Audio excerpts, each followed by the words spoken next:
Hey, Burt, right on time. How are you, man? I'm doing great. Doing great. How about you? Nonstop, but good over here in New York. You're dialing in from Los Angeles? I am. I Okay, am. nice. Well, a pleasure to speak with you because I've been familiar with your work for a long damn time. And it's great to see that the 50th anniversary brings all the stuff to YouTube. Was that a case of coincidence about the 50 years, or did it take some time to negotiate some rights and tie in with reversion clauses and whatnot? I really think that the negotiation was with my wife. She looked at me about 6 months ago and she said, "It's time." And I knew exactly what she meant. It was 50 years since that first pilot and show went on. And some of the acts are still touring. They're out there. Some aren't with us anymore. Right.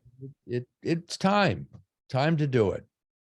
Your wife, who I'm also familiar with from watching television for a long damn time, I never knew that she was a rock fan. Has she always been a rock fan, or has that been a quiet thing for her? She tells me she's always been a rock fan, but is that true or not? I hope so.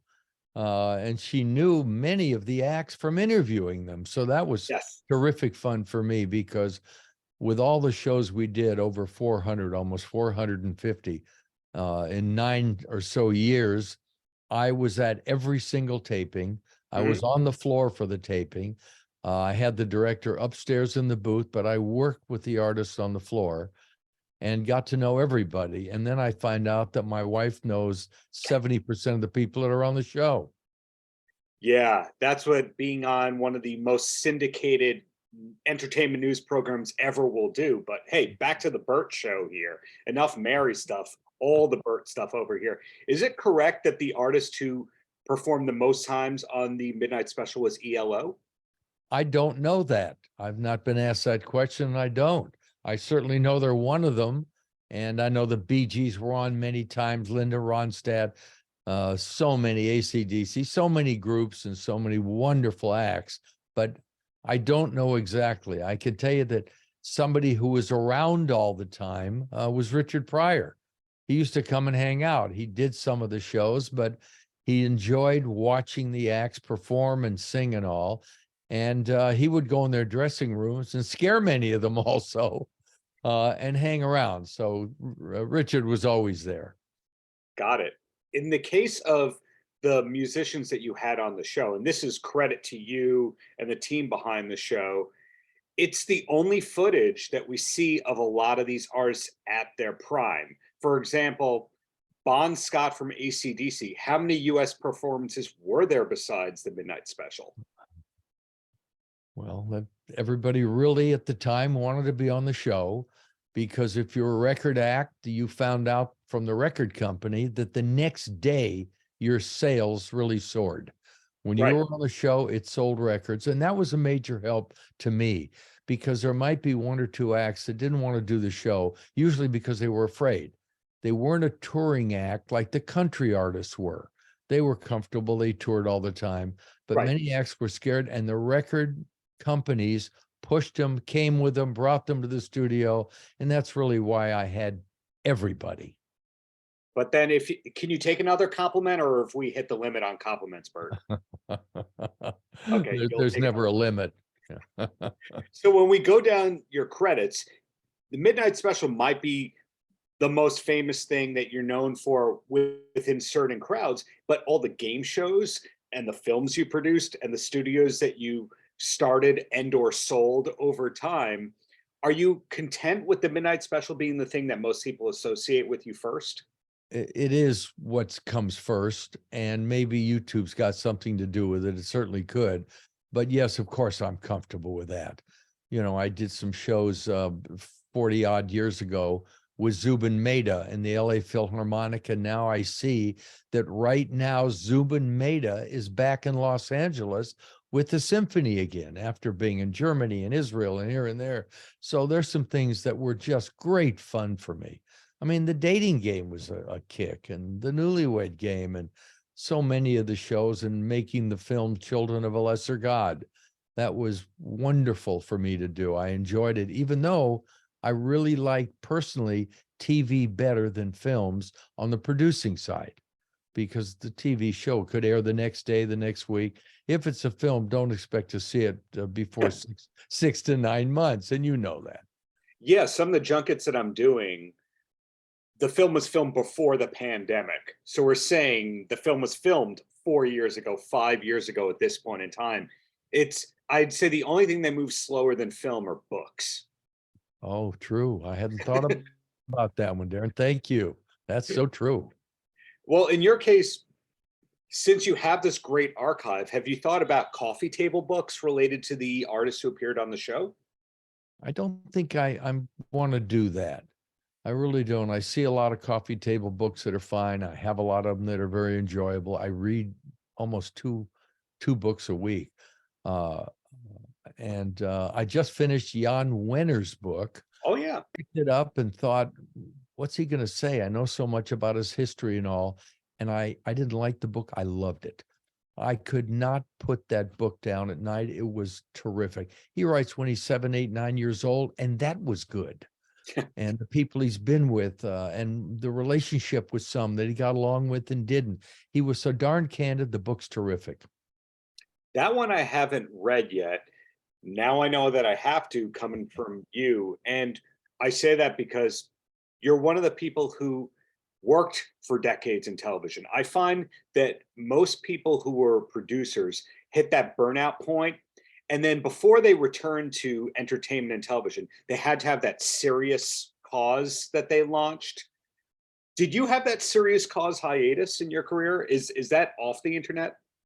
Never hit me. That never hit me, and never even thought about it.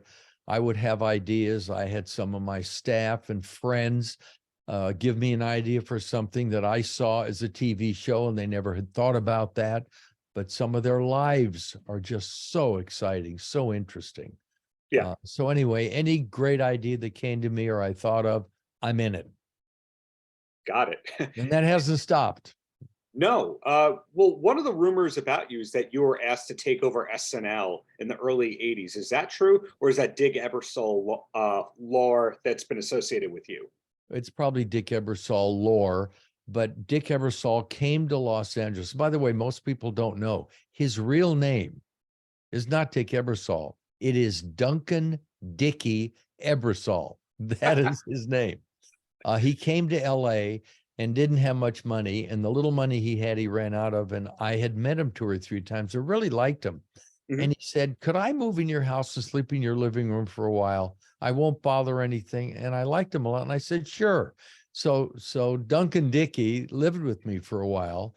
And then he got involved. He always talked sports. In the newspaper, he'd pick up the morning's paper, read the sports section, and throw everything else away. And of course, he ended up as a big deal at NBC Sports, and he was sensational. But he hung around the studio, and then he ended up coming in and producing a couple of midnight specials with me and did a great job. He's just good. Yeah. And he and Brandon Tartikoff became great friends. And then because of Brandon leaving ABC, going to NBC, that's how Dick got there. Oh, I didn't realize that he was a Tartikoff protege. Yes. Now that connects a lot of the dots right there. Okay. Yes. Do you still speak to a lot of people, the people who are still with us from the Midnight Special era? I don't speak to a lot, but I certainly speak to some. Just Barry Gordy, who wasn't on camera, I speak to hopefully at least once a week. We constantly talk and visit, and ideas from him, and have dinner and this and that. And I do. And Smokey Robinson is a Beverly Hills resident. And you also run into those people in restaurants in town, and walking the streets when you live in Southern California. So you really do see a lot of people. And some of the names have come up, Dick Ebersol, the XFL was his thing, and his son launched an ill-fated, but actually launched a sports league himself. Barry Gordy, nephew and sons, they've had successful music careers. I think even a granddaughter is a big influencer. I forget her name. But the key is, it's great to see when somebody makes it and then keeps it going in the family business like that. Are there Sugarman that we should know about, or are you just it? Well, Mary certainly, of course, and Mary's much more well known than I am. I'm not that well known because it's just Yeah. my name and not my face. With my wife, it's both Mary Hart and what she looks like being on Right. camera, you know, 6 days a week. Um, I I I just love the business. I've never really wanted to be in front of the camera. I had an instance years ago during the show when Jim Croce was on, and he had Bad Leroy Brown and some great hits, and the record studio was going to have the president come over, and which he did, and hand Jim on camera this million seller and all this stuff that Jim had done. Just before it happened, while we're on off camera, Jim said, Burt, I want you to give it to me. And I said, no, Jim, I don't do that. Really, I don't go on camera. But here, look who's come to hand it to you, for God's sakes. He said, no, I know him and like him right there. And I appreciate him coming, but I want you to do it. I said, no, I'm not going to do it. He said, well, I'm not going to do the show. And he yanked his microphone away and he started turning towards the stage end. And I said, hold it, you're kidding, aren't you? And he said, no, if you can't give me the respect by giving that to me, I don't want to do the show. Well, I quickly changed my mind. And what I had said, I said, of course I'll do it. It'll be the first time and hopefully for me, the last I go on camera.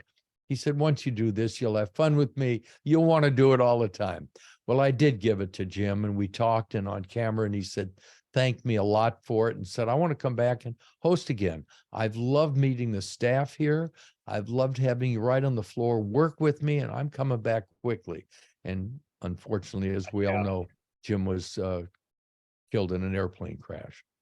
Yeah, we lost him there, but thankfully his son AJ, who I've interviewed, is doing the Croce Plays Croce. I think that's the 50th anniversary celebration. I think the number 50 is big in 2023. It is. You're absolutely right. It sure is. But hey, back to you. And with those compliments here, I think you've got a great speaking voice. You've got a lot of charisma, but it might have been a blessing that you didn't become the regular on camera one. Because if you remember in the early 80s Saturday Night Live, Paul Schaefer used to do the Don Kirshner impression, and it wasn't the most flattering one. Donnie Kirshner was a good friend of mine for years and years. And he had a very soft voice. And I think when he ever went on camera, it got even softer. And everybody, and Paul did a great job, just a great job making fun of him. Did And anyone we ever lost Donnie also, you know? Yeah, unfortunately, but his legacy lives on not only through the Monkees, but Kansas, etc. So, you know, when you lose the person, but the art that they help bring onto the planet is right now there's a radio station somewhere playing Kansas. And right now there's a radio station somewhere playing the Monkees. And I think that that's a sense of pride. That's a nice thing to say. It really is. But back to the Burt show, you know, what can we look forward to from the near future? Not that you have anything to prove to anyone at this point in time. Well, with Midnight Special itself, right now, I went to YouTube, and I was not a huge YouTube user, and I went occasionally, and all of a sudden I go to youtube.com and I look at a couple of things on Midnight Special. Some people have taken somewhere, and a lot of them found it in the studio. And I thought, wow, why not just put this on and let people see it? So right at this moment, I have pieces, songs, one song here, one, and I probably got about 60 songs from about 25 different artists on now. Very, very soon, I'm going to put up entire shows, maybe a show a week, maybe even 2 a week, and let the entire 90-minute show run. And I've had fun watching it on YouTube myself and moving around and looking at some of the acts. And Linda Ronstadt, an example, who we know is now physically not where she was and can't be because of an illness. And listening to that golden voice of hers, it just gives me shivers. And looking at Carlin and listening to some of these things that he said in the very first show I put on after the pilot. John Denver hosted the pilot. But listening to Carlin then, I'm going to start running the entire 90-minute shows very, very soon. And it'll be midnightspecialtvshow.com. I can imagine it's time consuming because of the rights clearances. We don't have that problem, and I'm very fortunate. Really? Not, no, we don't. Not only do I have every single copyright, every single one, I have every single contract signed by the artist from 50 years ago, 40, 30, every one signed, and I have kept them.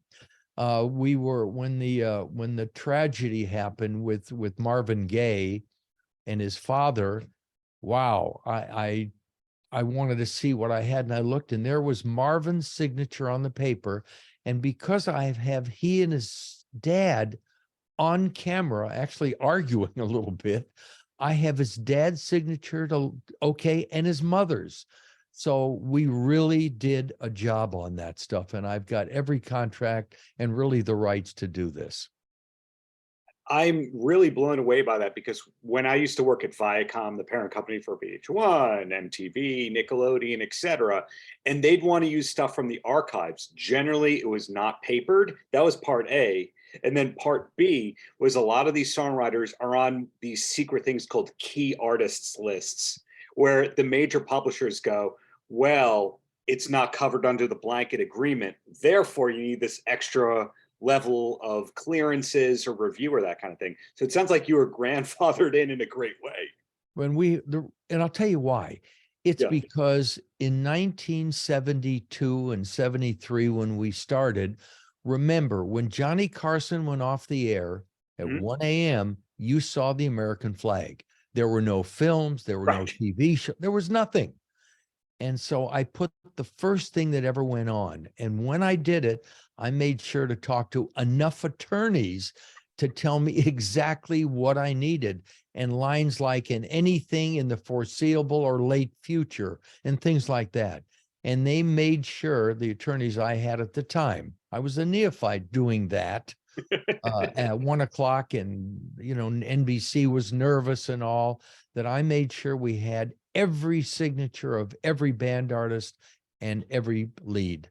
Always they had to sign. And it was like me saying to Croce, I won't go on. I'd say, if you don't sign, you can't go on. NBC won't allow it. And that's how I got everyone. And we have not only every piece of paper, but they're also in the cloud. Wow. So it sounds like you also could do a touring museum exhibit of autographed contracts. Paul Anka said to me, why don't you take 12 or 14 of us and let me lead it, Burt, and we'll go on the road. And we'll take a lot of those acts, who they are now and what they're doing. And it is a good idea. It'd be fun. It really would be fun. I would go see that in a heartbeat. Well, Burt, I get you a ticket. score. Well, the bottom line is I'm really glad that you're preserving amazing television and musical history through the YouTube channel. Looking forward to seeing those full episodes, the clips, etc., and whatever else is to come from you and or Mary. You know, we do like Mary. Thank you. Paltrocast.